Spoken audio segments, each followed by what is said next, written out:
श्री सीतारामचंद्र भगवान की जय। श्री हनुमान जी महाराज की जय।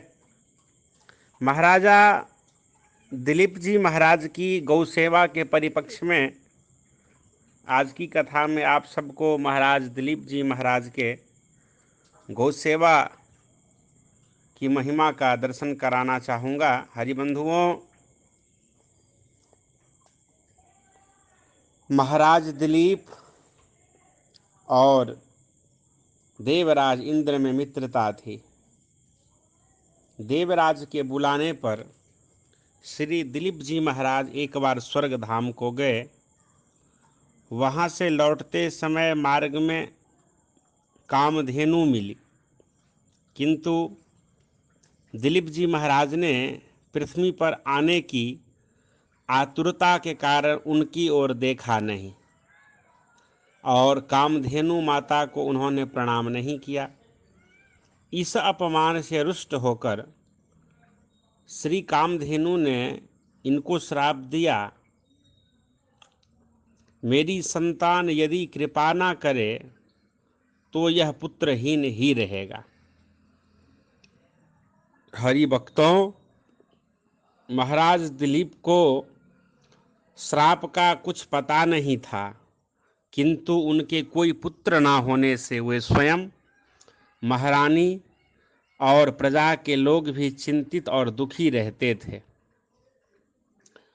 पुत्र प्राप्ति की इच्छा से महाराज रानी के साथ कुलगुरु महर्षि श्री वशिष्ठ जी महाराज के आश्रम पर पहुँचे।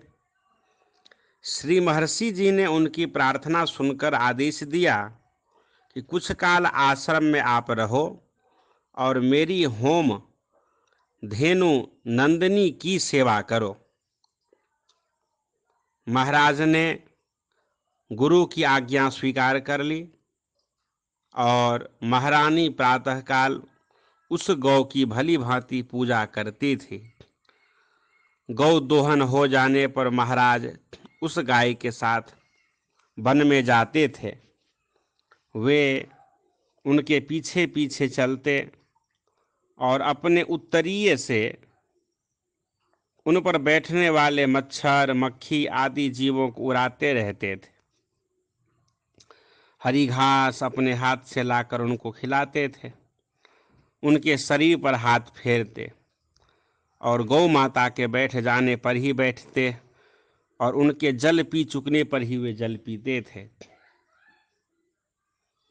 सायंकाल जब गौ वन से लौटती, महारानी जी उनकी फिर पूजा करती थी। रात्रि में वे उनके पास घी का दीपक रखती थी। महाराज रात्रि में गौ के समीप भूमि पर ही सोते थे। अत्यंत श्रद्धा और सावधानी के साथ गौ माता की सेवा करते हुए महाराज दिलीप को 1 महीना हो गया और महीने के अंतिम दिन वन में वे एक स्थान पर वृक्षों का सौंदर्य देखते खड़े हो गए। नंदिनी तृण चरती हुई दूर निकल गई, इस बात का उन्हें ध्यान नहीं रहा। सहसा उन्हें गौ के चित्कार का शब्द सुनाई पड़ा। श्री दिलीप जी महाराज चौंके और शीघ्रता पूर्वक उस ओर चले जिधर से शब्द आया था। हरि बंधुओं, उन्होंने देखा कि एक बलवान सिंह गौ को पंजों में दबाए उसके ऊपर बैठा है। गौ बड़ी कातर दृष्टि से उनकी ओर देख रही है।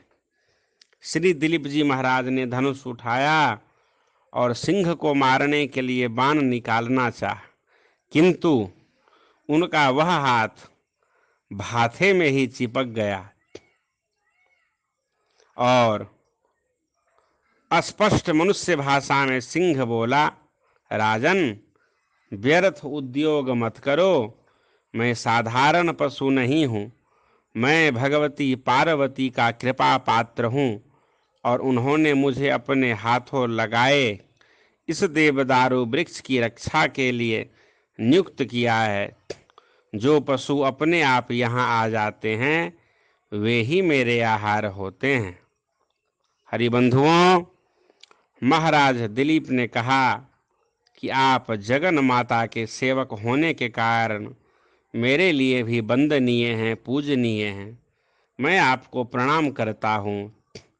सत्पुरुषों के साथ 7 पद चलने से भी मित्रता हो जाती है। इसीलिए आप मुझ पर कृपा करें, मेरी गुरु की इस गौ माता को छोड़ दे और क्षुधा निवृत्ति के लिए मेरे शरीर को ही आहार बना ले। हरिबंधुओं, सिंह ने आश्चर्यपूर्वक कहा कि आप यह कैसी बात करते हैं? आप अभी युवा हैं, आप नरेश हैं और आपको सभी सुख भोग प्राप्त है। इस प्रकार आपका देह त्याग किसी प्रकार बुद्धिमानी का काम नहीं। आप तो एक गौ के बदले अपने गुरु को सहस्रों गाय दे सकते हैं। परंतु राजा ने नम्रता पूर्वक कहा कि भगवान, मुझे शरीर का मोह नहीं और न सुख भोगने की स्पृहा है। मेरी रक्षा में दी हुई गौ मेरे रहते मारी जाए तो मेरे जीवन को धिक्कार है। आप मेरे शरीर पर कृपा करने के बदले मेरे धर्म की रक्षा करें, मेरे यश तथा मेरे कर्तव्य को सुरक्षित बनाएं।